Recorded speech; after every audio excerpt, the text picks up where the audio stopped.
আসসালামু আলাইকুম, সবাইকে আমন্ত্রণ আমার চ্যানেলে। আশা করছি যে যেখানে আছেন ভালো আছেন, সুস্থ আছেন। সবাইকে রমজান মোবারক। তো আশা করছি সবার রমজান অনেক ভালো কাটছে। সামনেই তো ঈদ, কিন্তু আমাদের রমজানের প্রিপারেশন কিন্তু প্রতিদিনই চলছে, আর ঈদের প্রিপারেশনও চলছে। তো আজকে আমি শেয়ার করব আপনাদের সাথে আমি ইফতারি তৈরি করছি, সাথে সেহরির রান্না বা রাতের খাবার যেটাই বলি। তো দেখা যায় আমাদের ইফতারি আমরা আবার রাত্রেও খাই। তো আমাদের রাতে তেমন একটা ভাত খাওয়া হয় না, সেহরিতে মূলত খাওয়া হয়। আর যেহেতু আব্বু আছে, আব্বু একটু রাত্রে ভাত খায় তারাবি নামাজ পড়ে এসে। তো এই জন্য আমি ইফতারির সাথেই রান্নাগুলো শেষ করে নিচ্ছি। এখানে আমি গরুর মাংস রান্না করছি।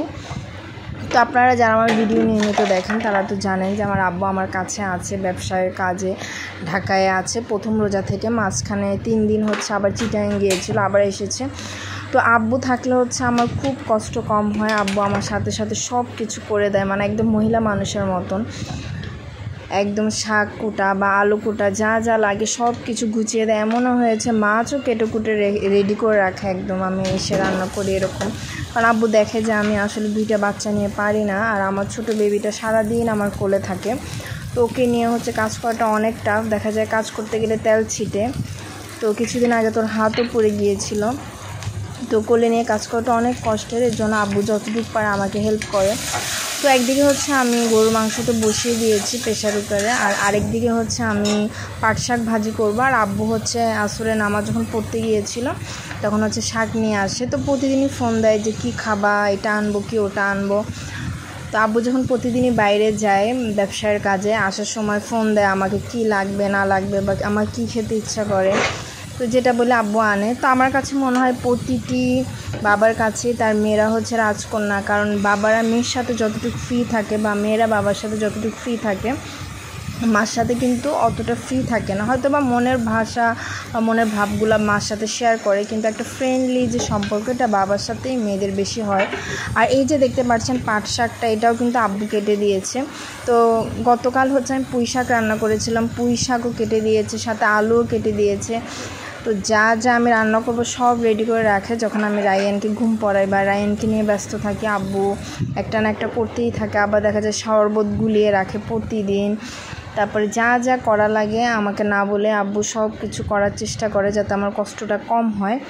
এখানে আমি ছোলা ভাজি করছি।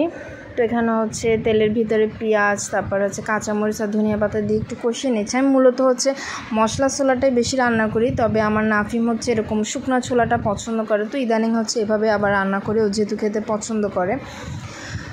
আর প্রতিটা মা বাবার ভালোবাসা কিন্তু একদম নিঃস্বার্থ, কারণ প্রতিটা মানুষ কিন্তু স্বার্থর জন্য ভালোবাসে, সেটা যেই বলেন। কিন্তু বাপ মার ভালোবাসাটা কিন্তু একদম নিঃস্বার্থ, তাদের কোনো স্বার্থ থাকে না।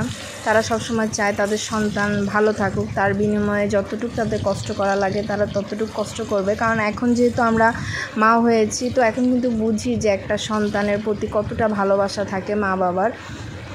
তো দোয়া করি যাতে প্রতিটা মা বাবা ভালো থাকে, আর প্রতিটা সন্তানও যেন তার বাবা মাকে অনেক ভালোবাসে। তো কথা বলতে বলতে পেঁয়াজটা ভাজা হয়ে গেল, আর এদিকে বেগুনিটা আমি ভেজে নিয়েছি। মাঝখানে অফ ক্যামেরায় আলুর চপটাও ভেজে নিয়েছি। তো আজকে একটু রান্না করতে আগে এসেছে, এজন্য রান্নাবান্না একটু তাড়াতাড়ি শেষ হয়ে গিয়েছে। আর আব্বু থাকলে আমার কষ্টটা খুবই কম হয়। রায়ানকে রাখে, আর এদিকে আমি ইফতারি বানাই।